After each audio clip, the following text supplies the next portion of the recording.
Hello, this is Ms. Rivas. Today I have made a presentation to show you how to use Google Classroom using clever.com. So here we go. In a new window, you have to go to clever.com and log in as a student. When you click login as a student, you have two options. You can log in with Google or you can log in using a Clever badge. Whatever way you choose, your student's teacher has the information that you need. So they have the username and the password, and they also have a Clever badge that they can share with you. The Clever badge looks like this. And once you have that badge, what you would need to do is put it up to the computer's camera. And once the camera has captured all of the information on the badge, you will automatically be logged into the Clever portal. This is a process that students are quite familiar with, and it's a very easy and immediate process. Again, your teacher has a badge that they can share with you as an image.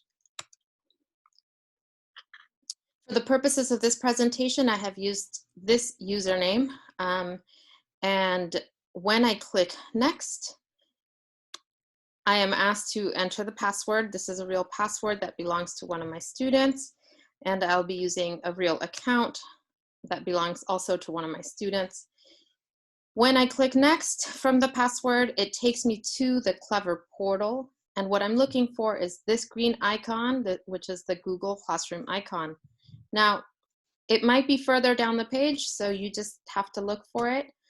And when you find it, click on it, and it'll take you to your students' classes. In this case, it's Mr. K's class and my own class. I'm gonna go ahead and pick Tigres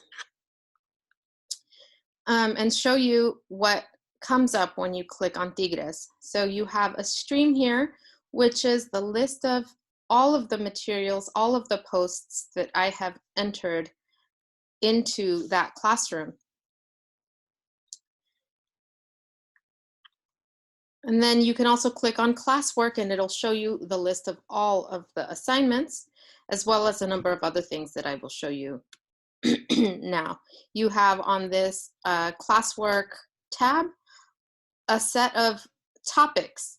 Now, topics are ways to organize materials. So for example, you might have math materials.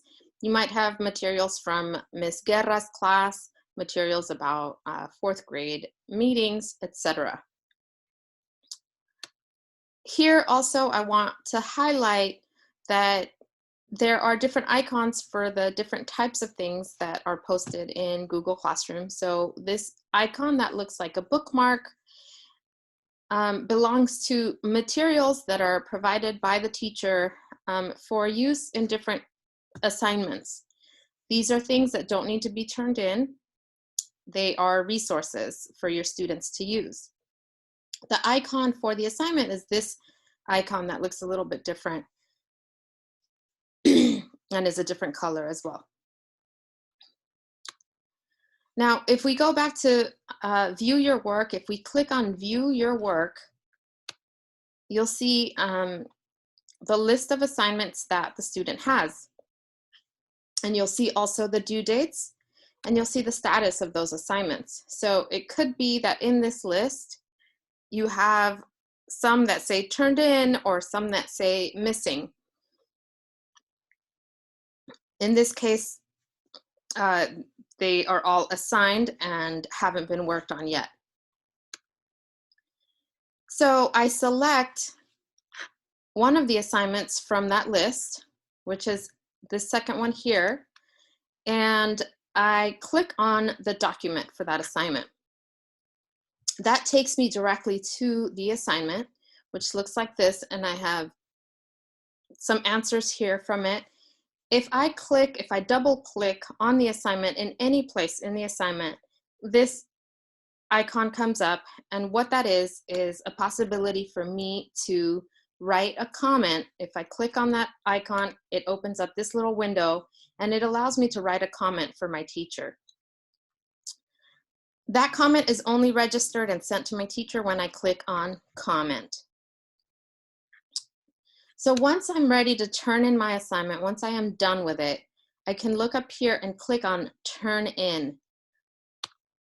When I click on that, I'm asked to confirm that decision. And when I do that, I see this window. And in this window, I see this option, and it's an option to unsubmit an assignment. Now, I might want to unsubmit an assignment because I realize that I've made a mistake or there's something else that I would like to add before I turn in my assignment. So if I click on that, it takes me to this window. It asks me to confirm that decision again, and I can do that.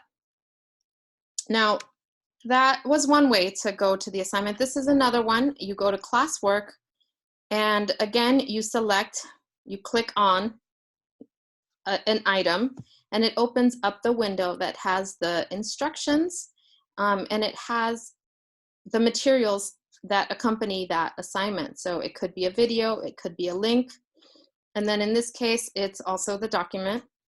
And I click on View Assignment.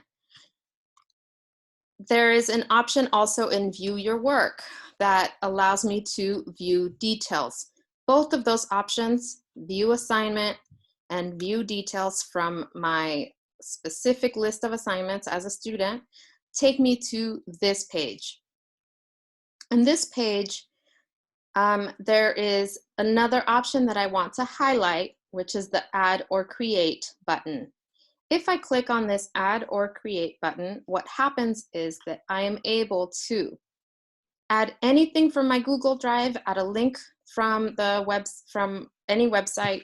I can add a file from my computer, or I can simply click on Docs, Google Docs, which is what I did.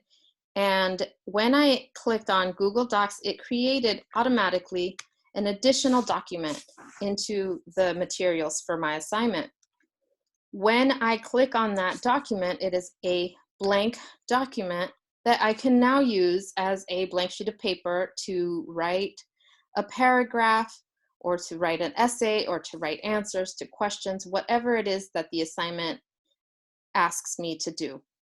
When I have completed all of that work in this new document, again, I am able to use the Turn In option in order to turn in my assignment.